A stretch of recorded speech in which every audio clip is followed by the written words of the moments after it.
நம்ம Ashwin sweets and snacks export பண்றதுக்கு 7373041434 மற்றும் www.ashwinsweets.com கான்டாக்ட் பண்ணுங்க.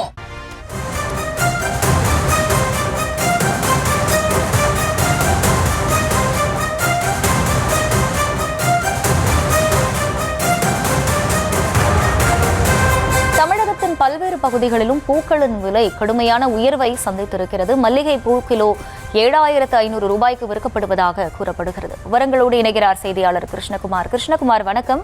இந்த விலையேற்றத்திற்கான காரணம் என்ன? முழு விவரம். நிச்சயமாக அகிலா, தென்காசி மாவட்டம் சங்கரங்கோயில் மற்றும் சுற்றுவட்டார பகுதிகளில் அதிக அளவில் மலர்கள் சாகுபடி செய்யப்படுகிறது. குறிப்பாக மல்லிகைப்பூ அதிக அளவில் சாகுபடி செய்யப்பட்டு சங்கரங்கோவில் மலர் சந்தைக்கு விற்பனைக்கு கொண்டு வரப்படுகிறது. அங்கு ஏலம் மூலம் விலை நிர்ணயம் செய்யப்பட்டு விற்பனை செய்யப்படுகிறது.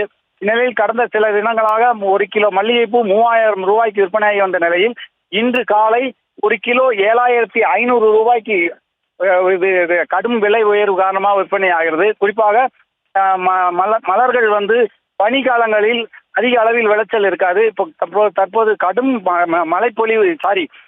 கடும் பனிப்பொழிவு காரணமாக மல்லிகைப்பூவினுடைய விளைச்சல் மிகவும் குறைவாக உள்ளது.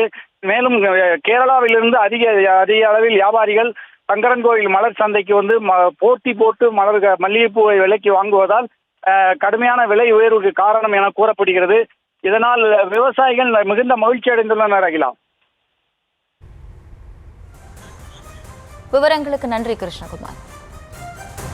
நம்ம Ashwin sweets and snacks export பண்றதுக்கு 7373041434 மற்றும் www.ashwinsweets.com கான்டாக்ட் பண்ணுங்க.